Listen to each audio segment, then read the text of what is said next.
বড় বোনের ভাসুর বাবা মাকে সহ বিয়ের প্রস্তাব নিয়ে এসেছে ভেবেই কেমন যেন অদ্ভুত লাগতেছে। লোকটার বয়স 28 কি 29, অনেকটা গম্ভীর টাইপের। আমার সাথে কখনোই কোনো কথা হয়নি, তাই এইভাবে বিয়ের প্রপোজালটা আমি ঠিক মানতে পারছি না। আমি ঝুমুর, সবাই ঝুম বলেই ডাকে। আমি এবার অনার্স প্রথম বর্ষের ছাত্রী। আমার বড় বোন রজনী। বিয়ে হয়েছে 1 বছর হতে চললো। রজনী আপুর যখন বিয়ে হয়েছে তখনও অনার্স দ্বিতীয় বর্ষের ছাত্রী। দুলাভাই ফাহিম চৌধুরীও সেম ইয়ার। প্রেমের বিয়ে ওদের। এখন ওরা তৃতীয় বর্ষে, দুজনেই পড়াশোনা করে। আর দুলাভাইয়ের বড় ভাইয়ের নাম আয়ান চৌধুরী। ওনার বাবা রাজন চৌধুরী, চৌধুরী গ্রুপ অফ ইন্ডাস্ট্রির মালিক। আপুর শ্বশুর আর আয়ান ভাই সবকিছু দেখাশোনা করে। আর ছেলে মেয়ে নেই, বাকি কথা গল্পেই জানতে পারবেন। রেডি হয়ে পাত্রপক্ষের সামনে গিয়ে বসলাম। আপুর শ্বশুর শাশুড়ি আগে থেকেই কথাবার্তা বলতাম, কিন্তু এই লোকটার সাথে দেখা হলেও কথা হয়নি। দেখতে মাশাআল্লাহ, কিন্তু সব সময় চুপচাপ গম্ভীর হয়ে থাকে জন্য আমার পছন্দ না ওনাকে।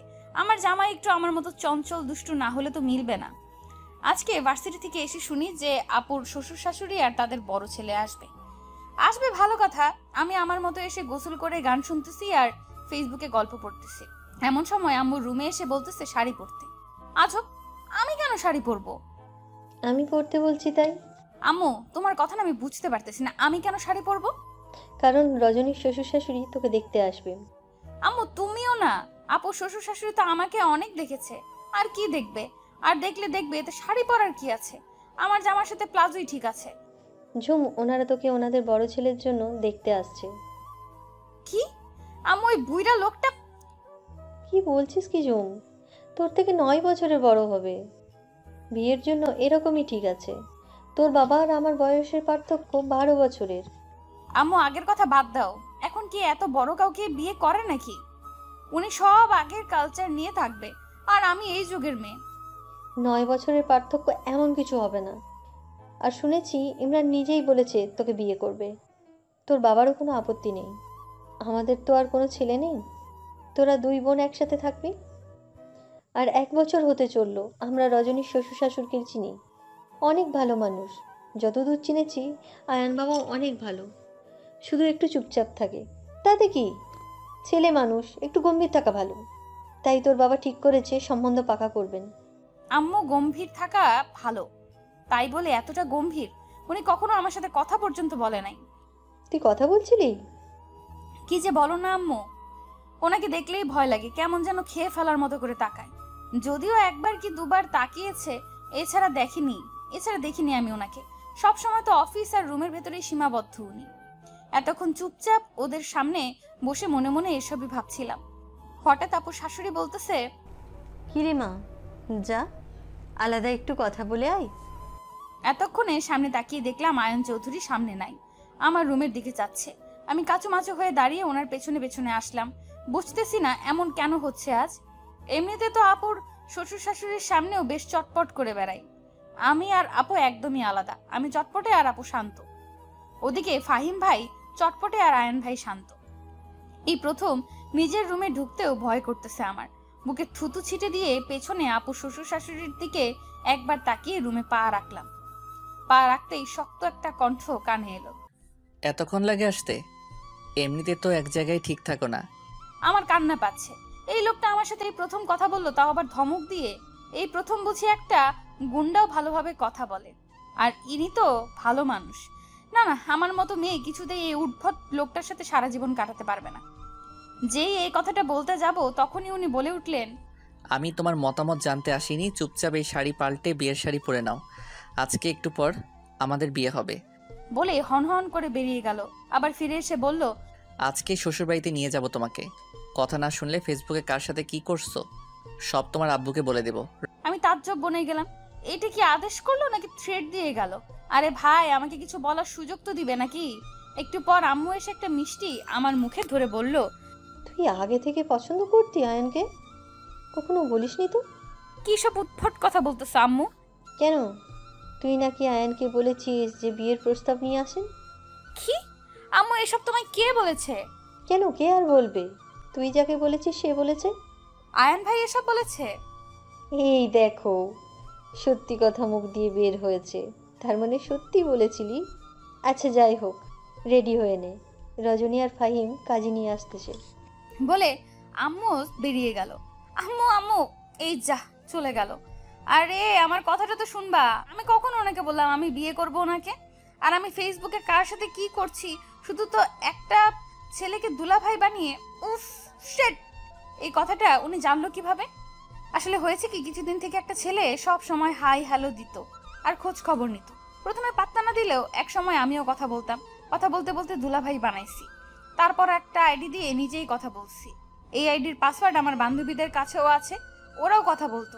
কিন্তু আমি তো সব এমনি ফাইজলামি করছি। কিন্তু এই লোকটা কিভাবে জানলো এসব?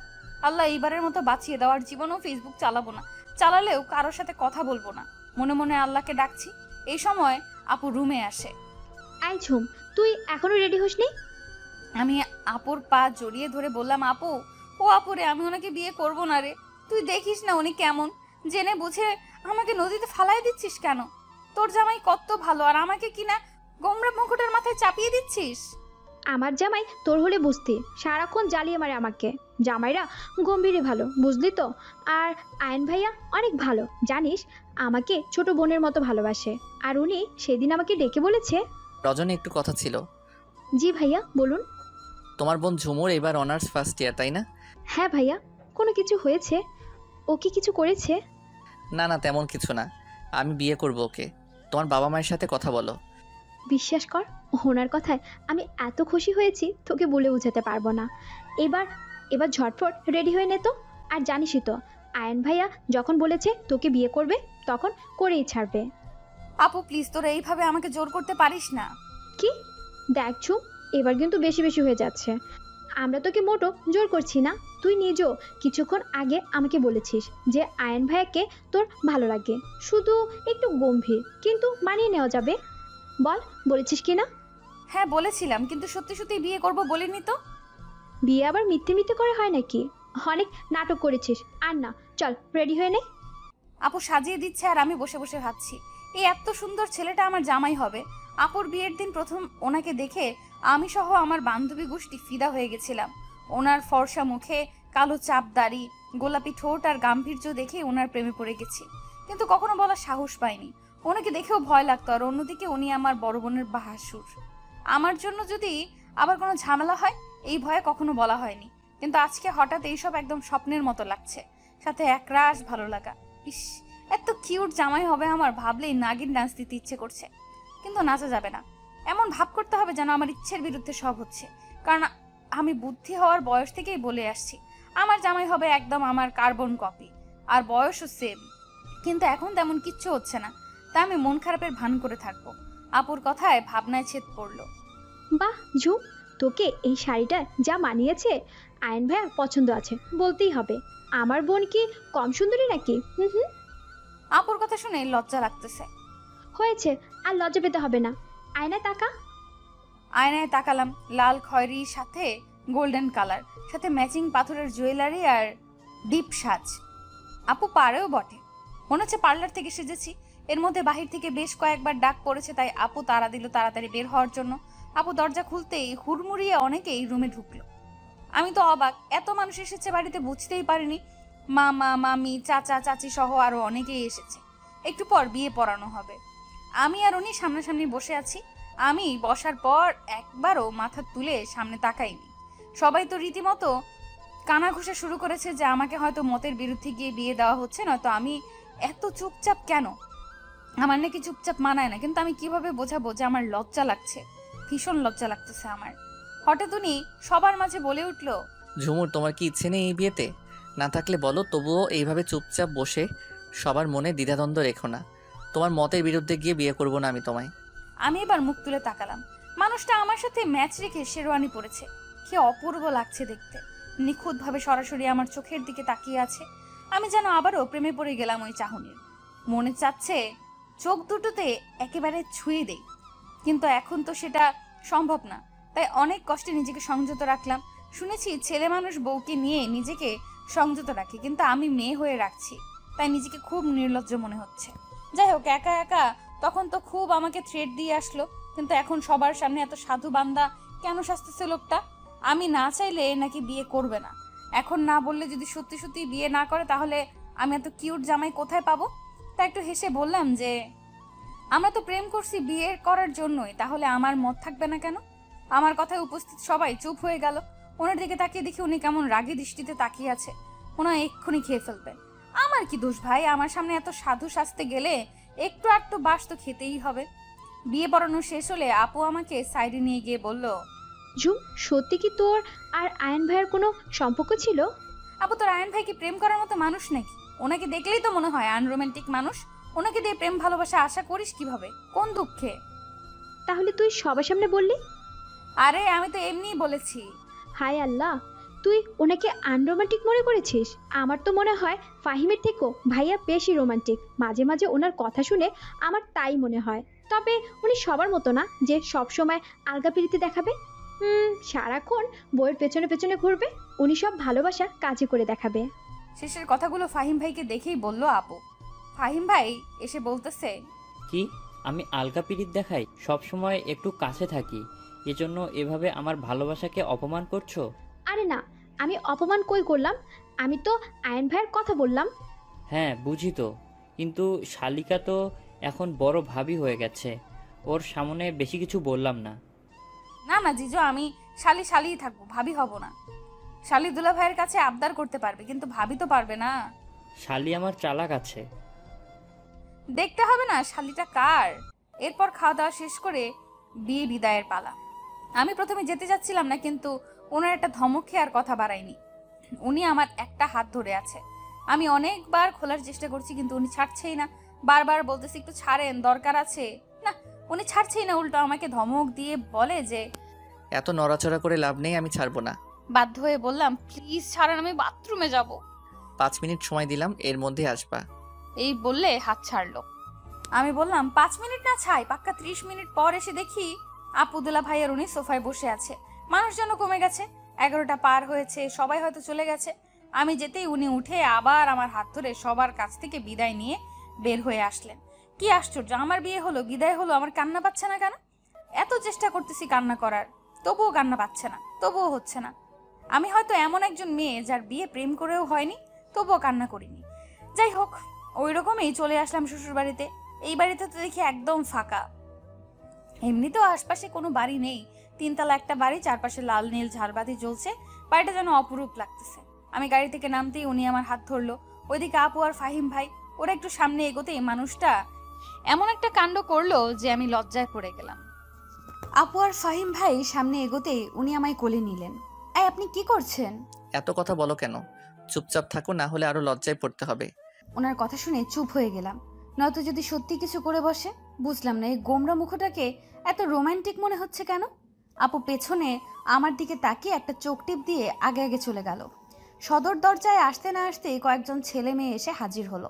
ওদের দাবি টাকা ছাড়া ঘরে ঢুকতে দিবে না। আপু আর ফাহিম ভাইও সাথে আছে। উনিও আমাকে কোল থেকে নামাচ্ছেন না। কি একটা অবস্থা! ছেলেমেয়েগুলা ওনার মামাতো ফুপাতো ভাই বোন। আমি আগেও দেখেছিলাম এদের। উনি আমাকে বলল এক হাত দিয়ে যেন ওনার প্যান্টের পকেট থেকে মানি ব্যাগ বের করে। আমি হা করে ওনার মুখের দিকে তাকালাম। উনি চোখ রাঙিয়ে ফিসফিস করে বলল, তাড়াতাড়ি দাও, নয়তো ফেলে দেব। আমি আস্তে আস্তে ওনার পকেট খোঁজার চেষ্টা করছি। আসলে শেরওয়ানি পরা, তাই পকেট খুঁজে পাচ্ছি না। বেশ কিছুক্ষণ চেষ্টা করে মানি ব্যাগ বের করলাম, তবুও লোকটা আমাকে নামিয়ে দিল না। তারপর ওনাদের টাকা দিয়ে আমাকে ভেতরে নিয়ে গেল, সোজা দোতলায় উঠে গেল। এর মধ্যে একবারও নামায়নি আমাকে। 3 তলা এখনো কমপ্লিট হয়নি, তাই নিচতলা আর দোতলা সবাই থাকে। এক সাইডে আপু আর ফাহিম ভাইয়া, বিপরীত পার্শ্বে উনি থাকতো। আজ থেকে আমিও। উনি ওনার রুমে এসে নামিয়ে দিল। এমা, লাইট জ্বালায় না কেন? এত অন্ধকার রুম। এই যে শুনছেন, বলেছো কিছু? আমাকে নামিয়ে দিন। কোথায় গেলেন? আমি তো আপনার রুমের কোথায় কি আছে কিচ্ছু জানি না। একটু লাইটটা জ্বালাবেন? অপেক্ষা করতে হবে। মানে? চুপচাপ থাকো একটু। বেশ কিছুক্ষণ চুপচাপ থাকার পর বিরক্ত লাগতেছে। অনেকটা বিরক্ত হয়ে বললাম, আরে ভাই পাইছেনটা কি? আপনি কখন থেকে দাঁড়িয়ে আছি। আমি কি করব? কি করবেন করেন, 12টা পার হয়েছে, ঘুমাবো আমি। বসতেও দিচ্ছেন না, পা লাগে না বুঝি? এই সময় লাইট জ্বলে উঠল। আমি 2 হাত দিয়ে চোখ ধরলাম। অনেকক্ষণ অন্ধকার থাকার পর আলো আসছে, তাই চোখে লাগছে। চোখ মেলে দেখি হালকা লাল নীল আলো জ্বলছে। ঘরের সমস্ত জিনিস চকচক করছে, মনে হচ্ছে সব নতুন। সম্ভবত এগুলোই লাগাচ্ছিলেন উনি। আর বিছানাটা পুরোটাই ফুল দিয়ে সাজানো। আপু আর ফাহিম ভাই যাওয়ার আগে সাজিয়ে দিয়ে গেছে। আমার সামনে লম্বা চওড়া উনি পকেটে হাত দিয়ে আমার দিকে তাকিয়ে আছে। ফ্যানের বাতাসে ওনার চুলগুলো হালকা উঠছে। আবারও মন চাচ্ছে ওনার মাথায় একবার হাত দিই, আর মনকে বাধা দিলাম না। ডান হাতটা ওনার মাথায় দিয়ে চুলগুলো বুলিয়ে দিলাম। উনি চোখটা বন্ধ করে ফেললেন। আমি ভয়ে ভয়ে হাত সরিয়ে নিলাম। উনি চোখ মেলে তাকালেন। আমি মাথা নিচু করে দাঁড়িয়ে আছি। উনি খুব নম্রভাবে ডাকলেন আমায়। ঝুমুর। আমি মাথা তুলে তাকালাম ওনার মুখের দিকে।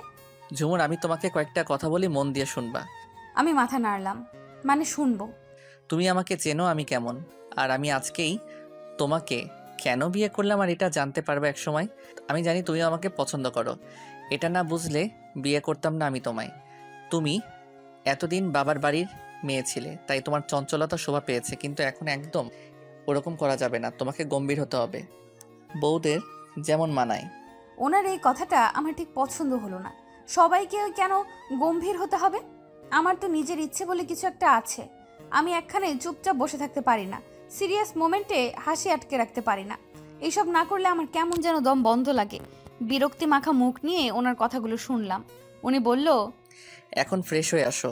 আমি অনেকক্ষণ সময় নিয়ে ফ্রেশ হয়ে আসলাম। এসে দেখি উনিও চেঞ্জ করে নিয়েছে, হয়তো অন্য বাথরুমে গিয়েছিল। তারপর একসাথে 2 রাকাত নামাজ পড়ে নিলাম। এরপর উনি একটা নেকলেস বের করে আমার সামনে ধরলো। তারপর কিছু না বলে আমার গলায় পরিয়ে দিল। ওনার স্পর্শে অজানা ভালো লাগা কাজ করছিল। একদম কোনো ভয় লাগতেছিল না। মনে হচ্ছিল এই স্পর্শে কোনো পাপ নেই, নেই কোনো কথার ভয়। একদম হালাল সম্পর্ক। এই হালাল জিনিস সবারই ভালো লাগে। ওনাকে জড়িয়ে ধরার খুব ইচ্ছে হচ্ছিল, কিন্তু সাহস হলো না। যদি ভাবে যে কেমন মেয়ে একটু ধৈর্য ধরতে পারে না, তাই জড়িয়ে ধরলাম না। উনি এক হাত দিয়ে চুলগুলো ছেড়ে দিল। তারপর আমাকে ওনার দিকে ঘুরিয়ে নিল। আমার চোখের দিকে তাকিয়ে বলল, তুমি ছোট নেই ঝুমুর, সব কিছু বুঝতে পারো তুমি। আমি জানি আমি চাইলে তুমি বাধা দিতে পারবে না, কিন্তু আমি চাচ্ছি না এইভাবে হঠাৎ করে তোমার ইচ্ছের বিরুদ্ধে কিছু করতে। আমাদের একসাথে পথ চলা আজ থেকে শুরু।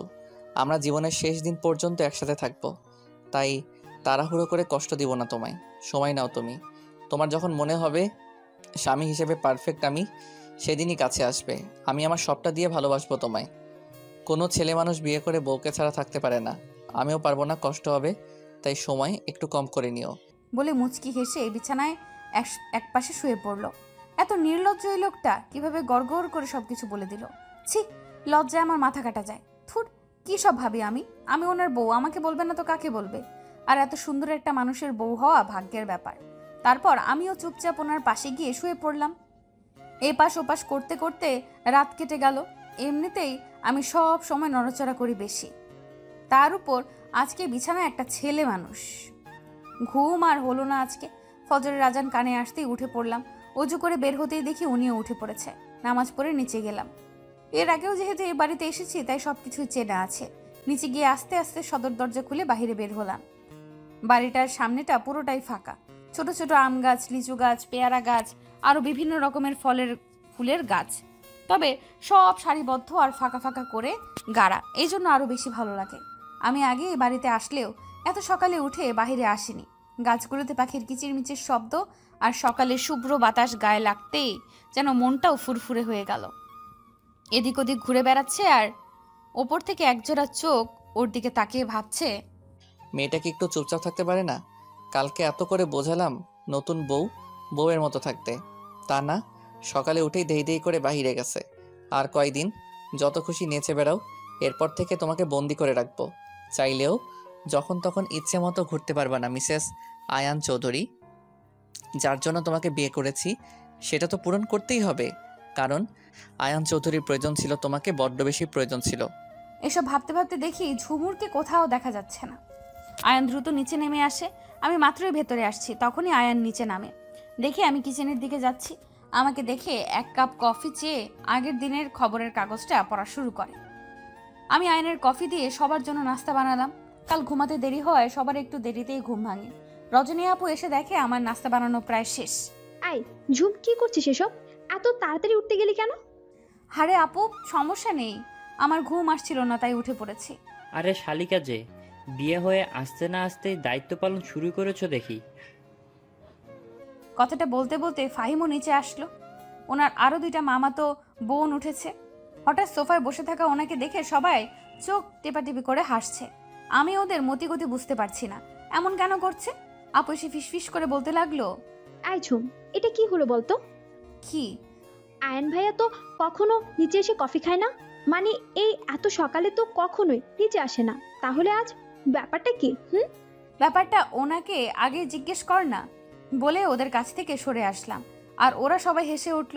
আমি রুমে আসার কিছুক্ষণের মধ্যেই উনিও রুমে ঢুকলো। অফিস যাব। কথাটা বলেই টাওয়াল নিয়ে বাথরুমে ঢুকে পড়লো। আমি আবার নিচে গেলাম, ওনার জন্য নাস্তা নিয়ে আসলাম। একটু পর উনি গোসল করে বের হলেন, শুধুমাত্র টাওয়াল পরে, নাভির একটু নিচে টাওয়াল, ফর্সা বুকে হালকা হালকা কালো লোম, গলার একটু নিচে 2টা লাল তিল, চুলগুলো থেকে টপ টপ করে পানি পড়ছে, গোলাপি ঠোঁটগুলো ভিজে আছে। ইচ্ছে করছে ঠোঁটগুলো একবার ছুঁয়ে দেই। একটা ছেলে মানুষ এতটা সুন্দর হয় এনাকে না দেখলে বুঝতাম না। ওনাকে নিয়ে ভাবতে ভাবতে ভাবনার রাজ্যে ঢুকে পড়েছি। তখনই উনি জোরে ডেকে উঠল, এই মেয়ে, কখন থেকে ডাকছি? এইভাবে হা করে ঠোঁটের দিকে তাকিয়ে আছো কেন? কিস টিস করতে চাচ্ছিলে নাকি? আসলে আমতা আমতা করছো কেন? আপনার ঠোঁটগুলো আসলে অনেক সুন্দর, মন চাচ্ছিল ছুঁয়ে দিই, কিন্তু আপনি কি না কি মনে করেন তাই করলাম না বলেই এক দৌড়ে নিচে আসলাম। পাগলি একটা। 30 মিনিট হবে উনি বেরিয়ে গেছে। আমি বাড়িতে কথা বললাম, চাচা চাচি মামা মামি সহ কাছের কিছু আত্মীয় স্বজন আসবে আজকে এই বাড়িতে। আসলে একদিনের দাওয়াতে নিজের মানুষ ছাড়া তো কেউ আসবে না। হঠাৎ করে বিয়ে না হলেও আমার বিয়েতে তেমন বড় অনুষ্ঠান করত না, কারণ আপুর বিয়েতে অনেক বড় অনুষ্ঠান করে আব্বুর অনেকটাই গ্যাপে পড়েছিল। তাই আমিও বলেছিলাম আমার বিয়ে খুব সাদামাটা ভাবেই করব। আব্বু ছোটোখাটো ব্যবসায় আমাদের দিন ভালো কাটলেও একবারে অনেক বড় অনুষ্ঠান আমাদের জন্য না। আপুর বিয়েতে করা লাগছে, কারণ আপু বড় মেয়ে ছিল, আর আপুর শ্বশুর শাশুড়ি বলেছিল আমাদের বাড়ির ছেলে বিয়ের অনুষ্ঠান না করলেই নয়তো আমাদের আত্মীয় স্বজনদের কাছে নত হতে হবে। যদিও ফাহিম ভাইয়া আলাদাভাবে কিছুটা সাহায্য করতে চেয়েছিল, কিন্তু আব্বু নেয়নি। এর মাঝে নতুন বউ দেখতে অনেকেই এসেছে, কিন্তু আমার হাত কান একদম খালি। বয়স্ক মহিলারা নিজেদের মধ্যে ফিসফিস করছে। আমার শাশুড়ি এসে বলল, বড় বৌমা, আমার ঘরে একটু আসো তো। আর একটু জোরে আপুকে ডেকে বলল, ছোট বউ, সবাইকে নাস্তা দাও। আর ওনাকে উদ্দেশ্য করে বলল, আপনারা একটু বসুন ভাবি, আমরা এক্ষুনি আসছি। তারপর আমাকে ঘরে নিয়ে গিয়ে একটা গয়নার বক্স দিয়ে বলল, বৌমা, এসব পরে নাও, আর প্রথম দিকে কমপক্ষে 6 মাস পর্যন্ত সব সময় এসব পরে থাকবা। কালকেই দিতাম, বাড়িতে এসে অনেকক্ষণ বসেছিলাম, কিন্তু তোমরা আসছো না দেখে ঘুমিয়ে পড়েছি। আজকে খালি হাত কান গলা যদি ওনারা দেখে যেত, তাহলে সারা পাড়া বলে বেড়াতো চৌধুরী বাড়ির বড় বউকে স্বর্ণ চারাই দেখে আসলাম। তোমার বাবা মা কেমন নির্লজ্জ বলো তো, তোমাকে কিছুই দিল না। ওনার শেষ কথাটি শুনে চোখ থেকে টপ টপ করে পানি পড়ছে। অন্য সময় হলে তো অনেক কথা শুনিয়ে দিতাম, কারণ আমার বাবা মাকে নিয়ে কোনো কথা আমার সহ্য হয় না। আমি তো এতদিন ভেবেই আসছি আপু হয়তো খুব সুখেই আছে, কিন্তু বড়লোকদের মধ্যে এত নিচু মনের মানুষই নেই দেখে বোঝাই যায় না। কোনো কিছু নাকি অভাব নেই, তাহলে বাবার বাড়ি থেকে কি দিল আর না দিল এতে এইভাবে কেন বলল? সবার সামনে নিজেকে এমনভাবে উপস্থাপন করে যেন খুব মিশুক আর ভালো মনের মানুষ। উনি আবারও ধমক দিয়ে বলে উঠল, তাড়াতাড়ি এগুলো পরে ওনাদের সামনে যাও, নয়তো কেলেঙ্কারি করে ফেলবে। আমি চোখ মুছতেই দেখতে পেলাম আড়াল থেকে একটা ছায়া সরে গেল।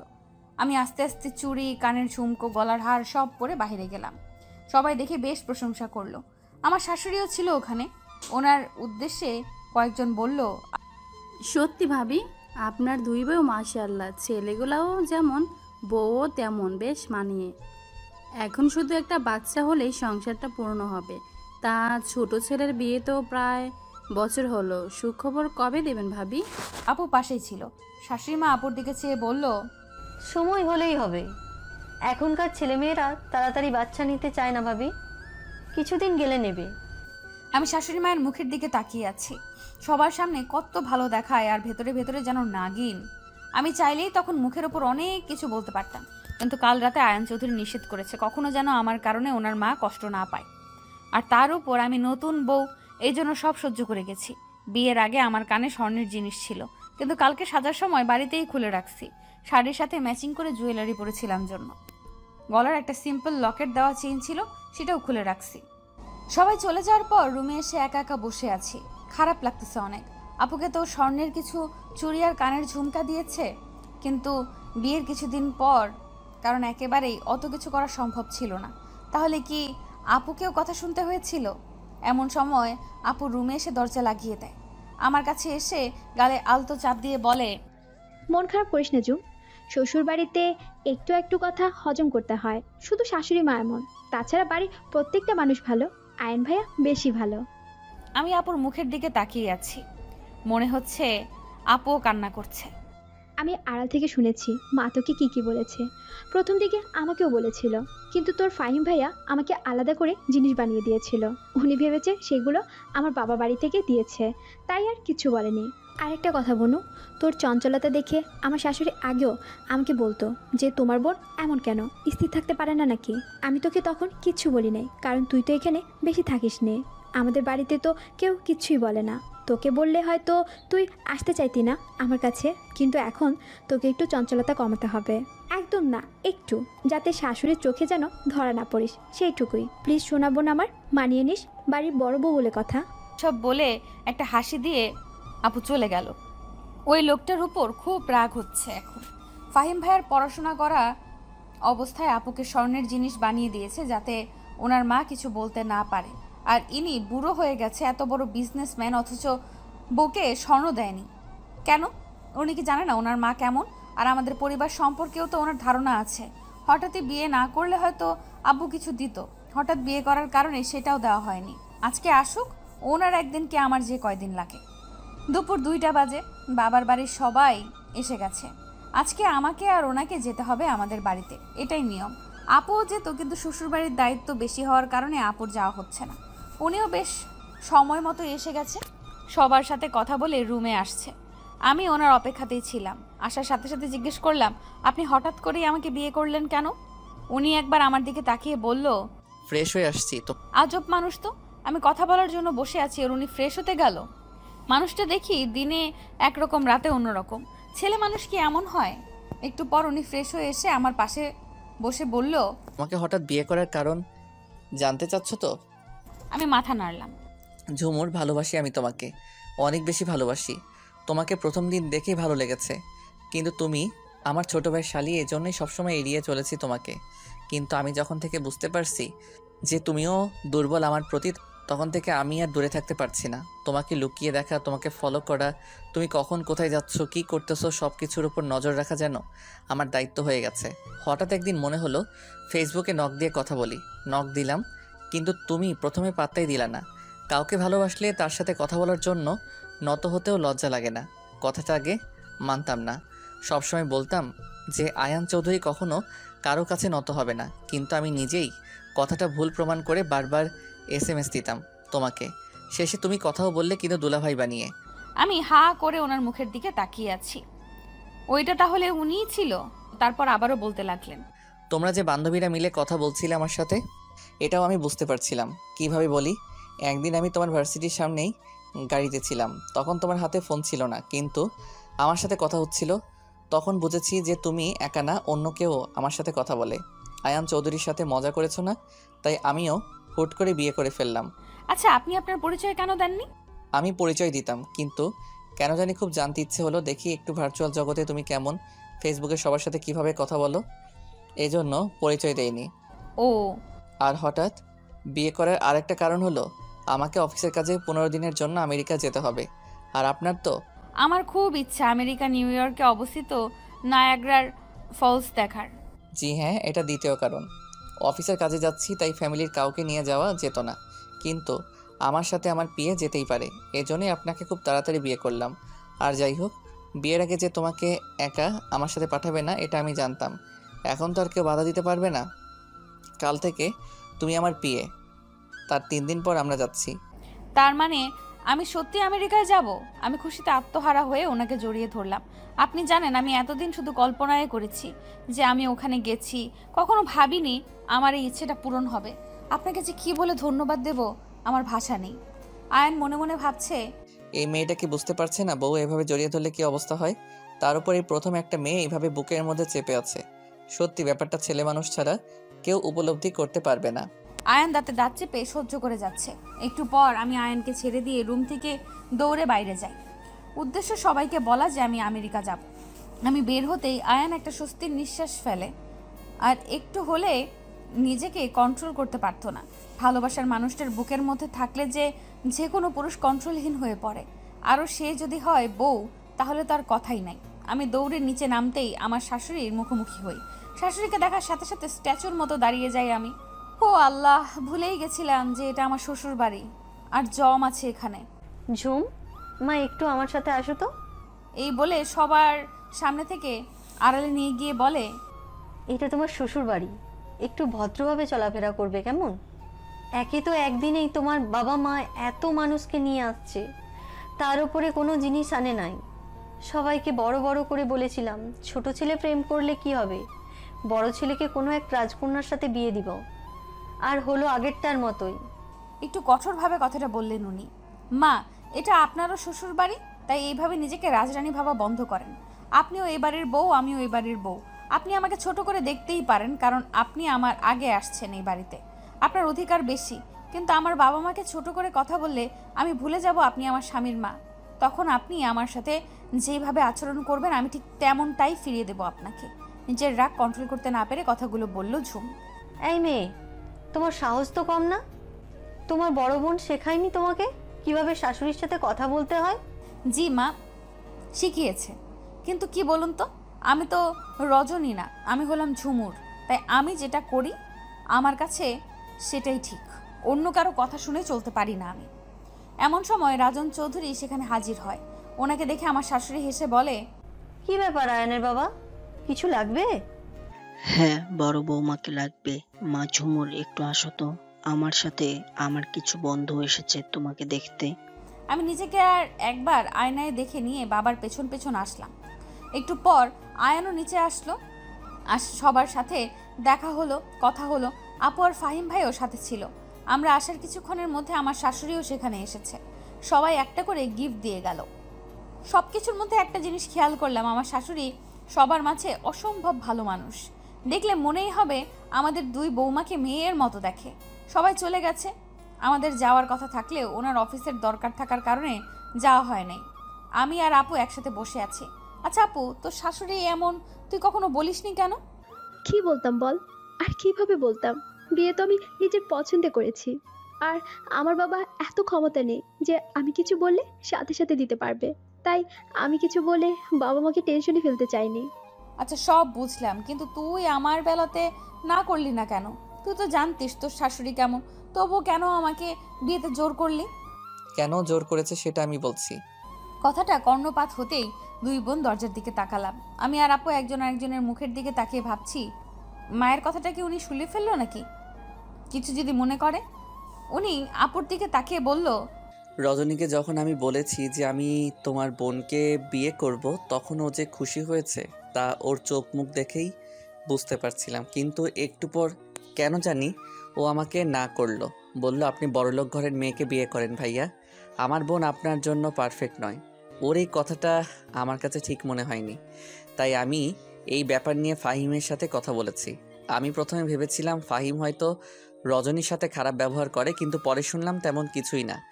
সমস্যাটা আমার মায়ের কারণেই রজনী রাজি হতে চায়নি। এর মাঝে ফাহিম ভাইয়া আপুকে ডাকে আর আপু চলে যায়। উনি আমার পাশে বসে আমার দুই গালে হাত রেখে বলছে, আয়ান চৌধুরী ভালোবেসেছে তোমাকে, আর তার ভালোবাসার মানুষটাকে সে নিজের করে নেবে না তা কি করে হয়? আমি যতবার এই মানুষটার চোখের দিকে তাকাই ততবার ওনার প্রেমে পড়ে যাই। মানুষ বলে না যে কেউ কখনো কারো চোখের দিকে তাকিয়ে মিথ্যা বলতে পারে না। এনার চোখের দিকে তাকালে আমার কথাটা সত্যি মনে হয়। এনার চোখে আমি আমার জন্য ভালোবাসা দেখতে পাই। দেখলে মনে হয় মানুষটা আমাকে অসম্ভব ভালোবাসে। তারপর আবারও বলতে শুরু করলো, ঝুমুর, আমি আমার মা আর বাবাকে যখন বলেছি তোমাকে ওনার পছন্দ কিনা, তখন বাবার উত্তর ছিল কিছুটা এরকম, হ্যাঁ, মেয়েটা ভালো আছে, একটু চঞ্চল, বাড়িটা মাতিয়ে রাখতে পারবে। আর মা বলছে, এমনিতে দেখতে ভালো, তবে চঞ্চলতা বাড়ির মেয়েদের শোভা পায়, বউদের না। আর এক বাড়ির দুই মেয়ে আসলে সংসারে আমাকে দাম দিবে না, নিজেরাই সব কিছু করবে। আমি বলেছি, মা তুমি না সবসময় বলতে আমরা পরিবার একসাথে থাকবো, সবসময় কখনো ভাগ হব না। ওরা দুই বোন একসাথে থাকলে কখনো আলাদা হবে না, সংসারটা একসাথে থাকবে। আর সব থেকে বড় কথা, তোমার ছেলেরা তাদের পছন্দের মানুষের সাথে থাকবে। তারপর মা রাজি হয়। আর সেদিন দেখতে গিয়ে বিয়ে করার আরেকটা কারণ মা, আমি জানি যদি সেদিন বিয়ে করে তোমাকে নিয়ে না আসতাম তাহলে মা চাইতো তোমার বাবা যেন মেয়েকে সব কিছু দিয়ে তবেই পাঠায়। আমি জানি তোমার বাবা আমার থেকে কিছুই নিত না, কিন্তু ওনার মাথায় চিন্তা বেড়ে যেত কিভাবে কি করবে না করবে। এজন্য আমি সেদিনই বিয়ে করে নিয়ে আসি, যাতে মা মনে করে হঠাৎ বিয়ে হওয়ার কারণে কিছু দিতে পারিনি, আর তোমার বাবার অনুষ্ঠান বা কিছু দেওয়া নিয়ে চিন্তা না হয়। বিয়ে পড়িয়ে রাখলে হয়তো পরে অনুষ্ঠান ছাড়া বিদায় দিতে পারতো না। আত্মীয় স্বজনদের কথার ভয় করত, হঠাৎ হওয়াতে কেউ কিছু বলতে পারবে না। আমি মনে মনে ভাবলাম তবুও তো আপনার মা কিছু বলা বাকি রাখেনি। যাই হোক, এটা আমাদের বউ শাশুড়ির ব্যাপার। শাশুড়ি আপনাকে কিছু না বললে আমিও বলবো না। কি দরকার মা ছেলের মধ্যে ঝামেলা বাড়ানোর? ঝুমুর, কি ভাবছো? না, কিছু না। জানি ভাবতেছো যে ফাহিম বউকে কথা শোনার হাত থেকে বাঁচতে পারলো, আমি কেন পারি না। আজকের পর থেকে মা তোমাকে কিছুই বলবে না ঝুমুর, শুধু তোমাকে না, তোমার আপুকেও বলবে না। আমি এতদিনও জানতাম না আমার মা এমন, এখন জানতে পারছি, তাই সেটা সমাধানের উপায়ও বের করেছি। উনি আমার মা, ওনাকে তো আমি কিছু বলতে পারি না, তাই তোমাকে বলছি। আমার মাকে কখনো কষ্ট দিও না, মা কিছু বললে সহ্য করে নিও। উনি অনেক কষ্ট করে এই সংসারটা সাজিয়েছে। আপনি কিভাবে বুঝলেন আপনার মা কিছু বলবে না? উনি হেসে বললেন, পরশুদিন সকালে দেখতে পারবে। রাতের খাওয়া দাওয়া শেষ করে রুমে এসে বসে আছি। এই লোকটা এখনো আসছে না। ব্যালকনিতে দাঁড়িয়ে কারোর সাথে ট্যুরের ব্যাপারে কথা বলছে। আমি দুবার ডাকতে গিয়ে ঘুরে আসছি। কেন জানি না খুব মন চাচ্ছে উনি একটু আমাকে কাছে টেনে নিক, কপালে একটা ভালোবাসার পরশ এঁকে দিক, আর তারপর জড়িয়ে ধরে ঘুমাক। আচ্ছা, উনি কি বুঝতে পারছে না কিছু? ধুর, ভাল লাগে না। অনেকক্ষণ পর উনি রুমে আসলো। আমি বিছানা দুটো বালিশ উঁচু করে হেলান দিয়ে শুয়ে আছি। উনি এসে আমার সাথে কোনো কথা না বলে শুয়ে পড়লো। আজব তো, আমি জেগে আছি ওনার অপেক্ষায়, আর উনি আমাকে কিছুই বললো না। ঠিক আছে, না বলুক, নাই, আমিও কিছু বলবো না। মাঝখানে একটা কোলবালিশ রেখে শুয়ে পড়লাম। উনি যখন বুঝলোই না কিছু, তাহলে যেচে আর বোঝাতে পারবো না আমি। আমি জানি ঝুমুর তুমি কি চাচ্ছিলে, বুঝতে পারছি আমি, কিন্তু তুমি এখনো পর্যন্ত একবারও বলনি তুমি আমায় ভালোবাসো। যেখানে আয়ান চৌধুরী নিজের মুখে তোমাকে বলেছে ভালোবাসার কথা, সেখানে তুমি এত চঞ্চল একটা মেয়ে হয়ে বলতে পারলে না? তুমি যেদিন নিজের মুখে স্বীকার করবে ভালোবাসার কথা, যেদিন বলবে আয়ান আমাকে একটু ভালোবাসেন, সেদিন তোমাকে কোনো আদর থেকে বঞ্চিত করব না মিসেস আয়ান। অনেকক্ষণ এপাশ ওপাশ করার পর ভালো লাগছে না, কেমন কেমন যেন লাগছে। ওনাকে খুব জড়িয়ে ধরতে ইচ্ছে করতেছে। আচ্ছা, উনি নিশ্চয়ই এখন ঘুমিয়ে পড়েছে, এখন তো জড়িয়ে ধরাই যায়। আমি খুব সাবধানে মাঝখানের বালিশটা সরিয়ে ওনাকে এক হাতে পেছন থেকে জড়িয়ে ধরলাম। ওনার গালে ছোট্ট করে ঠোঁট ছোঁয়ালাম। সকালবেলা ঘুম থেকে উঠে দেখি উনি পাশে নেই। শাড়ি পরা ছিল, শাড়ি অনেকটা এলোমেলো হয়ে আছে। আমার ঘুমের মধ্যে নড়াচড়া করা অভ্যাস আছে। বিছানার এক পাশ থেকে অন্য পাশ পুরোটাই আমার লাগে, আর এই জন্যই শাড়ি ঠিক নেই। আজকে উঠতে একটু দেরি হয়েছে। নিচে গিয়ে দেখি আপু সবার নাস্তা রেডি করছে। আমি গিয়ে আপুকে একটু সাহায্য করলাম, দেখলাম উনিও নিচেই আছে। না, এভাবে থাকা সম্ভব না। একে তো রাতে জড়িয়ে ধরে পাগল করে দিচ্ছিল, আর সকালে দেখি শাড়ি ঠিক নেই। এই মেয়েটা সব উল্টাপাল্টা করে দিচ্ছে, কোনো কিছুতেই মন বসতেছে না, পাগল পাগল লাগতেছে। Control Ayan, control. মনে মনে কথাগুলো ভাবছে আয়ান। কি রে ঝুম, সব ঠিকঠাক আছে তো? হ্যাঁ আপু, কোনো কিছু হয়েছে? না না, কি হবে, গোসল করেছিস নাকি তাই কথাটা বললাম। আপুর কথাটা শুনে ভীষণ লজ্জা লাগছে। এইভাবে খেয়াল করেছে বজ্জাত মেয়েটা? মানে বিয়ে করলেই কি প্রতিদিন সকালে গোসল করতে হবে নাকি? তাছাড়া আমাদের তো কিছুই হয়নি যে গোসল করতেই হবে। আমার লজ্জা পাওয়া দেখে আপু হেসে বলল, আরে এত লজ্জা পাচ্ছিস কেন? আমি তো এমনি বললাম। আচ্ছা বাদ দে, ভাইয়া কালকে আর কি বলেছে রে? আসলে আমাকে উনি সেই দিন বলেছিল যে তোমার বোনকে কখনো আমি কোনো কষ্টই পেতে দিব না। আমি জানি উনি ওনার কথা রাখবে।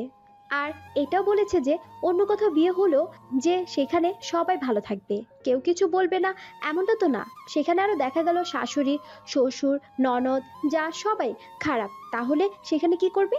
তারপর ভেবে দেখলাম কথাটা ভুল বলেনি। আমাদের শাশুড়ি মা এমনিতে সব দিক দিয়ে ভালো, তবে এই ব্যাপারটা নিয়ে যে এমন কেন করছে সেটাই বুঝছি না। সারা দিন কেটে গেল, এর মধ্যে ওনার সাথে আর দেখা হয়নি। দুপুরে খাওয়ার আগে একবার কল দিয়ে বলেছে খেয়ে নিতে। সন্ধ্যা পেরিয়ে রাত হয়ে এলো, উনি এখনো নেই, একটা কল পর্যন্ত করলো না। আচ্ছা, উনি কি কোনো কারণে আমার উপর বিরক্ত, নাকি সত্যি সত্যি ব্যস্ত আছে? এসব ভাবতে না ভাবতেই না খেয়ে ঘুমিয়ে পড়লাম।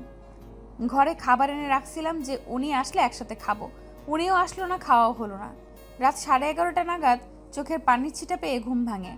উঠে দেখি উনি লুঙ্গি আর গেঞ্জি পরে একটা গ্লাস হাতে নিয়ে হাসি মুখে দাঁড়িয়ে আছে। চুল থেকে পানি পড়ছে, মনে হচ্ছে মাত্র গোসল করে বেরিয়েছে। আমাকে জাগতে দেখে বলল, যাক, অবশেষে তোমার ঘুম ভাঙলো। কখন থেকে ডাকতেছি তোমায়? কেন জানি না খুব অভিমান চেপে ধরলো, চোখ দুটো ভিজে আসতেছে। কি হয়েছে, আমাকে ডাকছিলেন কেন? বা রে, বউটা অভিমান করেছে, তা অভিমানের কারণ কি? আর আমার বউটা না খেয়ে ঘুমিয়ে যাবে তা কি করে হতে দেই? কিসের অভিমান? কোনো অভিমান করিনি। উনি এক লোকমা ভাত আমার মুখের সামনে নিয়ে বলল, অভিমান করছো কিনা কথাতেই বুঝেছি। কাজের অনেক চাপ ছিল বউ, মাঝখানে আর 2 দিন সময়, তারপরের দিন আমাদের বেরোতে হবে। আর তোমার তো এখনো শপিং করাও হয়নি, আমারও কিছু কেনাকাটা করতে হবে। ওনার মুখে বউ ডাকটা শুনতে বেশ ভালো লাগছে, আর লজ্জাও। আপনি দুপুরের পর থেকে একবারও কল করেননি কেন? উনি হেসে বলল, আমি তো তোমার কলের অপেক্ষায় ছিলাম যে আমার বউটা কখন কল দিয়ে বলবে এখনো ফিরছেন না কেন। ইস, ভুলে গেছি, আমিও তো কল দিতে পারতাম। আরও কিছুক্ষণ টুকটাক কথা বলে খাওয়া শেষ করে ঘুমিয়ে পড়লাম। সকালে ঘুম থেকে উঠতেই খুব জোরে হর্ন বাজতে শুনলাম। ব্যাপারটা দেখার জন্য ব্যালকনিতে গিয়ে দাঁড়ালাম। নিচে তাকিয়ে দেখি বড় বড় দুটো ট্রাক। কি নিয়ে আসছে দেখার জন্য নিচে গেলাম। এত কিছু দেখে অবাক না হয়ে পারলাম না। নিচে গিয়ে দেখি ট্রাক ভর্তি যত ধরনের ফার্নিচার আছে সব। শাশুড়ি মা হাসি মুখে দাঁড়িয়ে আছে। আমি নিচে যেতেই বলল, বৌমা, তোমাদের বাড়ি থেকে এত জিনিস দেবে বলনি তো? একটা সময় একটা ছেলে একটা মানি ব্যাগ নিয়ে এসে শাশুড়ি মায়ের সামনে রাখলো। ব্যাগটা খুলতেই দেখি ভেতরে স্বর্ণের গহনা, আপুর সহ। এইসব দেখে শাশুড়ি মার চোখ ছানা বড়া দেখে আমি আর আপু অবাক হয়ে গেছি।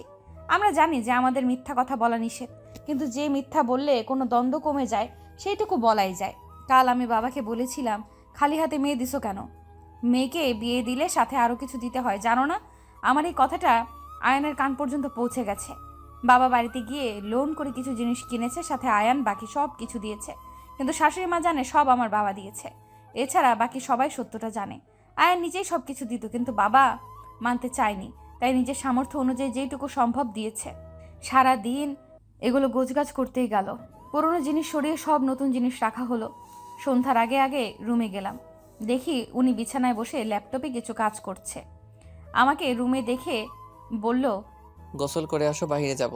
প্রায় 40 মিনিট পর বেরোলাম। দেখি উনি ল্যাপটপ রেখে ফোন চাপতেছে। আমি বেরোতেই আমার দিকে তাকালো। কালো শাড়ি, ভেজা চুল, সদ্য গোসল করা নারী দেখলেই যেন নেশা ধরে যায়। ভেজা থাকার কারণে পুরো শরীর যেন চকচক করছে। এইভাবে দেখলে যে কোনো স্বামী পাগল হতে বাধ্য। আর কত পাগল করতে চাও ঝুমুর? এবার তো স্বীকার করো ভালোবাসো। আমি কাছে যেতেই উনি উঠে পেছন থেকে জড়িয়ে ধরলো। আর কত সময় লাগবে তোমার? এই কথাটা শুনে কান পর্যন্ত গরম হয়ে গেল। কিভাবে বলবো আমি আপনার ভালোবাসা চাই, আমার সম্পূর্ণ ভালোবাসা চাই? আপনি বুঝে নিতে পারেন না? আপনি কি আমার চোখের ভাষা বুঝতে পারেন না? কি ভাবছো ঝুমুর? কিছু না। আচ্ছা, তাড়াতাড়ি রেডি হয়ে নাও, বাইরে ডিনার করব। কালো শাড়ির সাথে সাদা ঝুমকো কানে দিলাম। চুলগুলো আঁচড়িয়ে মুখে ক্রিম দিয়ে হালকা গোলাপি কালার লিপস্টিক পরলাম। ব্যাস 5 মিনিটে রেডি। এদিকে ফাহিম, আয়ন ভাইয়া এই জিনিসগুলো কেন নিয়ে আসলো? ফাহিম রজনীকে পেছন থেকে জড়িয়ে ধরে থুতনি রেখে বলল, যাতে মা তোমাদের কিছু বলতে না পারে। দেখো রজনী, আমার মাকে এজন্য মিথ্যা বলেছি যাতে মা খুশি থাকে, তোমাদের সাথে মিলেমিশে থাকে। যদি মাকে বলতাম যে আয়ান ভাইয়া কিনেছে, তাহলে হয়তো মা এসব নিয়ে তোমাদের কথা শোনাতো। উনি আমাদের জন্মদাত্রী, ওনাকে তো কিছু বলতে পারি না। ন্যায় অন্যায় দেখতে গেলে মায়ের মন খারাপ হবে, তাই মায়ের কাছে লুকানো ছাড়া আর কোনো উপায় ছিল না। তবুও যেন সবাই হাসি খুশি থাকে। সত্যি তোমাদের মতো স্বামী হয় না ফাহিম। তোমরা দুই ভাই যে এত ভালো, পৃথিবীর সব স্বামী যদি এমন হতো তাহলে কোনো মেয়ে ডিভোর্সি হতো না। শ্বশুর বাড়িতে স্বামীরাই সব থেকে বেশি আপন। স্বামী ভালো না হলে সেই মেয়ের জীবন এমনিই তেজপাতা হয়ে যায়। বউ, এবার চলো, আয়ান ভাইয়া নিচে অপেক্ষা করছে। হ্যাঁ, এই তো আমার হয়ে গেছে, শুধু হিসাবটা পড়বো। পিনগুলো এগিয়ে দাও। দুই বউ বের হয়ে শাশুড়িমার রুমে গেলাম বলতে, মা, আমরা যাই। হ্যাঁ মা, সাবধানে যাও। মা আপনি কি খাবেন বলে দেন, আপনার জন্য নিয়ে আসবো। তখন রাজন চৌধুরী রুমে ঢুকে, বৌমারা ডিনারে যাচ্ছে। হ্যাঁ বাবা। আচ্ছা যাও, আরেকদিন আমরাও যাব তোমাদের সাথে। ওনার কথা শুনে আমার মনে হলো উনিও যেতে চাচ্ছিলেন, কিন্তু ছেলে আর ছেলের বউয়ের কথা ঠিক করেছে, তাই কথাটা বলতে পারলো না। তাই আমি চট করে বলে উঠলাম, বাবা মা আপনারাও চলুন না আমাদের সাথে। আমার সাথে রজনীও বলল। রাজন চৌধুরী প্রথমে ইতস্তত বোধ করলেও একটু পর রাজি হয়ে গেল। তারপর 4 জনে রেডি হয়ে নিচে গেলাম। আয়ান আর ফাহিম আমাদের সবাইকে দেখে অবাকের সাথে খুশিও হয়েছে। আসলে বউয়ের সাথে বাবা মায়ের হাসি খুশি দেখলে যে কোনো স্বামী খুশি হয়। পরের দিন রাতে আমি আমার সব জামাকাপড় গুছিয়ে নিচ্ছি। কালকে সকালেই আমাদের ফ্লাইট। আজকে বিকেলে শপিং করতে গেছিলাম। এখন সব কিছু গোছগাছ করছি। আর ল্যাপটপে কিছু একটা করছে। সকালে উঠে নাস্তা করে সবার থেকে বিদায় নিয়ে চলে গেলাম এয়ারপোর্টে। 10টায় উড়াল দিলাম আমেরিকার উদ্দেশ্যে। আমি আজকে খুব খুশি। এই প্রথম বিমানে ওঠা আর বাংলাদেশ বাদে বাহিরের কোনো দেশে যাওয়া। এমনিতে ঘোরাঘুরি খুব পছন্দ, তার উপর বাহিরের দেশ। 20 ঘন্টার জার্নি শেষে অবশেষে পৌঁছে গেলাম আগে থেকে বুক করে রাখা হোটেলে।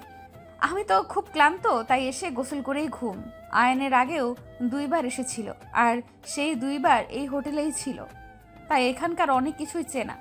প্রথম 7 দিন আয়ন খুব ব্যস্ততায় সময় কাটালো। বিদেশে শুধু একটু সময় আশেপাশে ঘুরলেও দূরে যেতে পারে নাই। অনেক সময় রাতও জাগতে হয়েছে আয়নকে। পরের 7 দিন অনেকটা ফ্রি। আমার যেখানে যেখানে ইচ্ছে সেখানেই গেছি। সর্বপ্রথম গেছি নায়াগ্রা জলপ্রপাত দেখতে। যদিও হোটেল থেকে অনেকটাই দূরে, কিন্তু তবুও আয়ান একটিবারের জন্য আপত্তি করে নাই। কালকে বাংলাদেশে আসবো আমরা। আজকে সবার জন্য শপিং করব। এর মাঝে খবর পেলাম রজনী মা হতে চলেছে। আমি তো মহা খুশি। শপিংয়ে গিয়ে সবার জন্য কেনাকাটা করলাম, সাথে ছোট বাচ্চার জন্য অনেকগুলো জামা কাপড়, ছেলেরও মেয়েরও। জানি না তো কি বাচ্চা হবে, তাই দুইজনেরই কিনলাম। এমনও ড্রেস আছে যেগুলো বাচ্চারা বয়স 5 বছর হলেও পরা যাবে। পছন্দ হয়েছে, কিনেছি। অবশেষে 2 দিন পর বাংলাদেশে ফেরত আসলাম। বাড়িতে এসে সবার প্রথম বোনকে জড়িয়ে ধরলাম। ওর ইচ্ছে যেন একটা ছেলে হয়, কিন্তু এই বাড়ির সবার ইচ্ছে যেন একটা মেয়ে হয়, কারণ এই বাড়িতে কোনো মেয়ে সন্তান নেই। আয়ন ও ফাহিমকে জড়িয়ে ধরে কংগ্রেস জানালো। ভাইয়া, তুমি কিন্তু বড় আব্বু হচ্ছ। তোর পর এই বাড়িতে একটা পিচ্চি আসতে চলেছে যে সারাক্ষণ আমাদের বাড়িটা মাতিয়ে রাখবে। তারপর রজনীকে ডেকে বলল, ছেলে হোক বা মেয়ে, তাকে ডাক্তার বানাবো। এতে কি তোমার কোনো আপত্তি আছে? না ভাইয়া, আমার কোনো আপত্তি নেই। আমারও এমনটা ইচ্ছে ছিল। আচ্ছা ঠিক আছে, আমার তরফ থেকে তোমার একটা গিফট পাওনা থাকলো, সময় মতো পেয়ে যাবা। পাশ থেকে ফাহিম মাথা চুলকিয়ে মিনমিনিয়ে বলল, কষ্ট করলাম আমি, আর গিফট পাবে ও? এটা কেমন কথা? ফাহিম ভাইয়ের কথা শুনে আমি জোরে হেসে দিলাম, আর উনি চোখ রাঙিয়ে আমার দিকে একবার, ফাহিম ভাইয়ের দিকে একবার তাকিয়ে উপরে চলে গেল, আর ফাহিম ভাইকে বলল, তোর গিফটও পেয়ে যাবি। সময় চলছে আপন গতিতে। আমেরিকা থেকে আসার 1 মাস হয়ে গেছে। যে প্রজেক্টের জন্য আমেরিকা গিয়েছিল সেটাও পেয়ে গেছে। অফিসে কাজের প্রচুর চাপ। আমার শ্বশুরের বুকের ব্যথাটা বেড়েছে, তাই একদম বেড রেস্ট। শাশুড়ি এখন কোনো কিছুতে বাধা দেয় না, আর আমিও বা অতটা দুষ্টুমি করি কই। প্রায় সব সময় একা একা থাকি। একা থাকলে আর কি দুষ্টুমি করব? আগে বাড়িতে আপুর সাথে থাকতাম, আম্মুর সাথে করতাম, নয়তো স্কুল কলেজে বান্ধবীদের সাথে করতাম। এর মধ্যে একদিন ভার্সিটি গিয়ে বান্ধবীদের সাথে দেখা করে আসছি। আপুর সারাক্ষণ মাথা ঘুরে, খাইতে পারে না, বমি হয়। এই জন্য আপুও সারাক্ষণ শুয়ে থাকে, তাই আমিও একা একা ফোন চাপি, নয়তো বই পড়ি।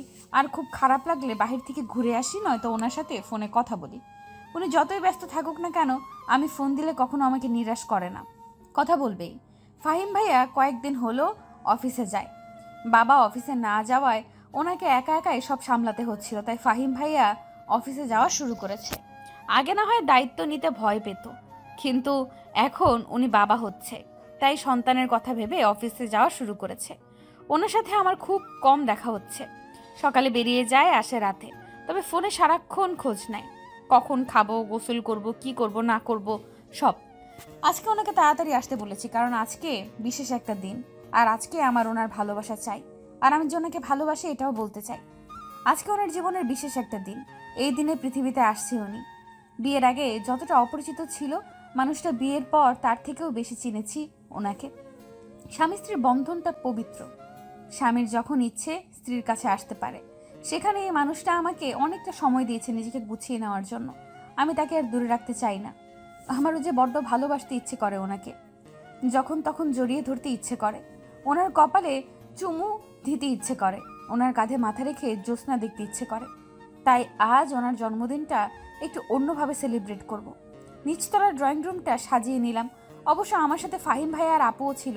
শাশুড়ি মা মাঝে মধ্যে একবার বলে যে বাড়ির বউদের একটু শান্তশিষ্ট মানায়, তবে আমাকে সরাসরি কিছু বলে না, তাই ওনার ওসব কথা আমি গায়ে মাখি না।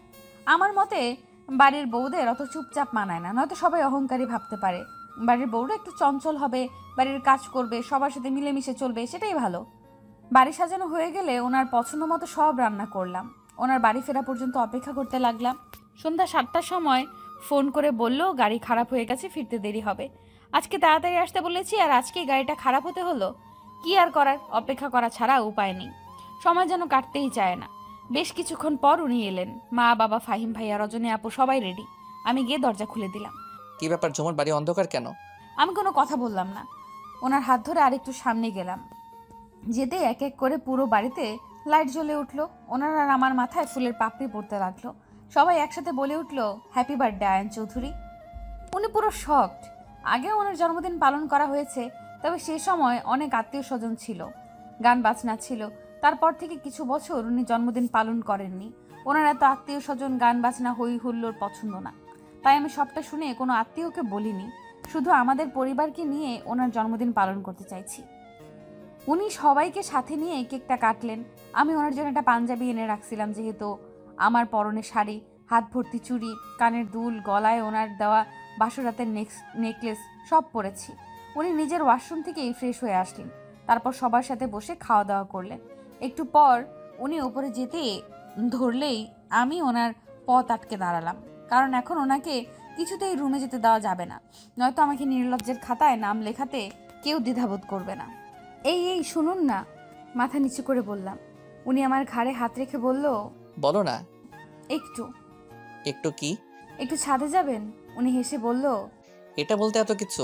আচ্ছা বলো তো, বিয়ের পর থেকে আমি তোমাকে কখনো ধমক দিছি? আমি মাথা নাড়ালাম, অর্থাৎ না। তাহলে আমাকে দেখে ভয় পাও কেন? না মানে আপনি অফিস থেকে আসলেন, সবাইকে সময় দিলেন, বিশ্রাম না নিয়ে এখন আমার সাথে ছাদে যাবেন, তাই ভাবলাম।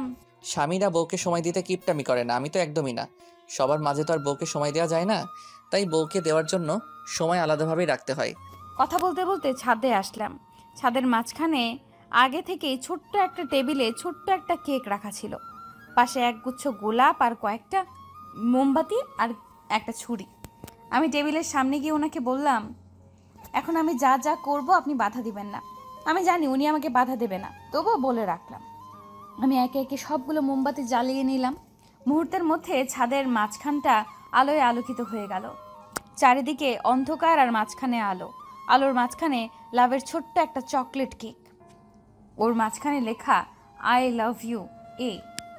এটা আমি নিজের হাতে লিখেছি। আয়ান বানানটা পুরোটাই হয়নি, কেকটা ছোট, তাই শুধু এইটাই লিখতে হয়েছে। উনি দু হাত ভাঁজ করে এক দৃষ্টিতে আমার দিকে তাকিয়ে আছে। ওনার এই চাহনি আমার চেনা, আগেও দেখেছি ওনার এই চাহনি। এই তীব্র চাহনিতে আছে আমাকে কাছে পাওয়ার তীব্র আকাঙ্ক্ষা। আমাকে পাগল করে দেওয়ার জন্য এই তাকানোটাই যথেষ্ট। এতদিন নিজেকে সামলে রাখলেও আজকে আমি নিজেকে সামলাতে পারছি না। উনি এত গভীরভাবে কেন তাকিয়েছে? তবে কি উনি বুঝে গেছে আমি কি চাই? ছেলে মানুষের ভালোবাসা খুব ভয়ঙ্কর, যদি সেটা হয় এক নারীতে। এক নারীতে আসক্ত পুরুষ ভীষণ শক্তভাবে ভালোবাসে। তাকে পাওয়ার জন্য পুরো পৃথিবীর সাথে লড়াই করতে পারে। সে নিজে যতই কঠিন মানুষ হোক না কেন, ভালোবাসার মানুষটার কাছে সে বরাবরই মাথা নিচু করে থাকে। আমি এই মানুষটাকে সব সময় গম্ভীর আর একরোখা মানুষ ভাবতাম, অথচ মানুষটা আমার সাথে একটা বার গলা উঁচু করে বা আমি কষ্ট পাবো এমন কথাই বলেনি। আমি আগে ভাবতাম আমাকে সহ্য করার মতো, বোঝার মতো আমার মতোই একজন মানুষ লাগবে, কিন্তু আমি ভুল ভাবতাম। আমার মতো হলে হয়তো তাকেই আমার সহ্য করা লাগতো, নয়তো আমাদের ঝামেলা হতো। এই মানুষটার আমাকে বোঝার মতো ক্ষমতা আছে। আমি রেগে গেলে উনি শুধু ফ্যাল ফ্যাল করে তাকিয়ে থাকে, নয়তো কথা ঘুরিয়ে নেয়। তবুও কখনো আমার বিপরীতে কিছু বলে না। তাকে কি ভালো না বেসে থাকা যায়? আমি আরও আগেই বলতাম ভালোবাসার কথাটা, কিন্তু যখন শুনলাম কিছুদিন পর ওনার জন্মদিন, তাই অপেক্ষা করতে লাগলাম এই দিনটার জন্য। উনি এখনও এক দৃষ্টিতে আমার দিকে তাকিয়ে আছে। আমি আস্তে আস্তে ওনার কাছে গিয়ে ওনার হাতে ছুরিটা তুলে দিলাম। উনি এখনও কিছু না বলে চুপচাপ দাঁড়িয়ে আছে। আমি একটু হাসলাম, কারণ আমি জানি উনি কেন আমার দিকে তাকিয়ে আছে। আমি টেবিলের উপর থেকে ফুলগুলো নিয়ে ওনার সামনে হাঁটু গেড়ে বসলাম। লজ্জার মাথায় খেয়ে ওনার চোখে চোখ রেখে বললাম, আমি আপনাকে ভালোবাসি আয়ান, ভীষণ ভালোবাসি। আমি আপনার সাথে আমার জীবনের শেষ মুহূর্ত পর্যন্ত কাটাতে চাই। আপনার সুখের সাথে আর দুঃখের ভাগিদার হতে চাই। আপনি কি আমাকে ভালোবাসবেন? তারপর দুজনেই চুপচাপ। কি আজব, উনি তো এখনো কোনো কথাই বলছে না। তবে কি উনি এসবে খুশি নন, নাকি বোবায় ধরলো? আরে ভাই কথা বলেন, আমার হাঁটু লেগে গেছে। এসব আমি মনে মনে ভাবলাম। তারপর একটু জোরেই বললাম, আমি আমার সন্তানদের নিয়ে একটা ফুটবল টিম বানাতে চাই, আপনি কি সাহায্য করবেন? এবার উনি হো হো করে হেসে উঠল। যাক বাবা, অবশেষে মুখে বুলি ফুটলো। উনি আমার হাত থেকে ফুলগুলো নিয়ে আমাকে বুকের মধ্যে চেপে ধরে বলল, আমি তো তোমাকে ভালোবাসি ঝুমুর, এতদিন তো শুধু তোমার বলার অপেক্ষায় ছিলাম। হুম, আমার আরো ভালোবাসা চাই। উনি আরো জোরে চেপে ধরে বললেন, সব ভালোবাসাই তোমার, তুমি আদায় করে নিলে আমি দিতে বাধ্য। তারপর কেকটা কেটে প্রথমে আমার মুখে তুলে দিলেন, বাকিটা নিজে খেলেন। উনি আমাকে কোলে নিয়ে রুমের দিকে যেতে লাগলেন। রুমের দিকে যত এগোচ্ছি তত আমার হার্টবিট বাড়তেছে। উনি রুমের সামনে এসে আরেকবার আমার মুখের দিকে তাকালেন। আমি ভয় আর লজ্জায় ওনার মুখে মুখ লুকালাম। উনি আমাকে কোলে করেই ভেতরে ঢুকালেন। লাইট জ্বালানোর সাথে সাথে আমি ওনাকে চেপে ধরলাম। মনে হচ্ছে উনি হাসতেছে। মিসেস আয়ান চৌধুরী কি নিজের বাসর ঘর নিজেই সাজিয়েছে? ওনার এই কথাটা শুনে লজ্জায় আমার বলতে ইচ্ছে করতেছে, আল্লাহ একটা মই দাও, আমি উপরে উঠে যাই। উনি আস্তে করে আমাকে বিছানায় নামিয়ে দিলেন, তারপর আমার পাশে শুয়ে পড়লেন।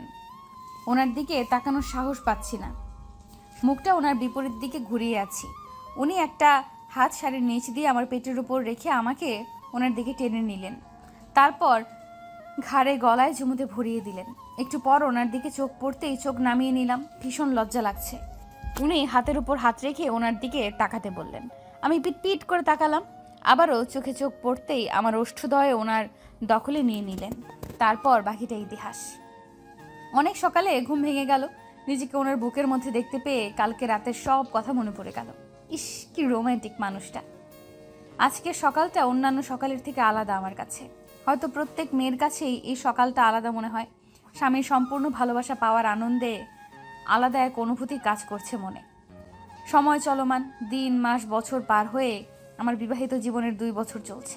পুরো বাড়িটা লাল নীল ঝাড়বাতি দিয়ে সাজানো হয়েছে। বাড়িতে একটা ছোটোখাটো অনুষ্ঠান। আমি 7 মাসের অন্তঃসত্ত্বা। আমার বাবার বাড়ি থেকে সবাই চলে এসেছে। ডায়েরিটা বন্ধ করে রেখে রুম থেকে বের হলাম। উপরে ওঠানামা করতে পারি না, তাই নিচেই একটা রুমে থাকি। আমি বাইরে যেতেই রায়ান আর ফাইজা এসে খিলখিল করে হেসে উঠল। রজনী আপু আর ফাহিম ভাইয়ার জমজ বাচ্চা রায়ান আর ফাইজা যবে থেকে হাঁটতে শিখেছে তখন থেকে পুরো বাড়ি মাতিয়ে রাখে। 2 বাড়ির চোখের মনি এরা দুজন। হাসি কান্না মিলেই মানুষের জীবন। তবুও এই 2 বছর অনেক ভালো কেটেছে। ওনাকে ঠিক যতটা গম্ভীর আর একরোখা ভাবতাম, উনি একদমই অমন না। একটাই কি, উনি সব সময় নিয়ম মতো চলে, কোনো কিছু বেশি বেশি পছন্দ করে না।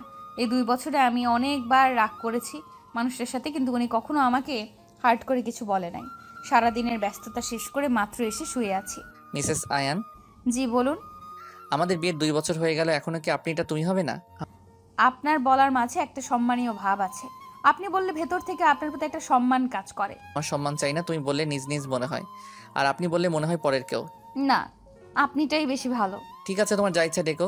I love you. আমিও তোমাকে ভালোবাসি গো।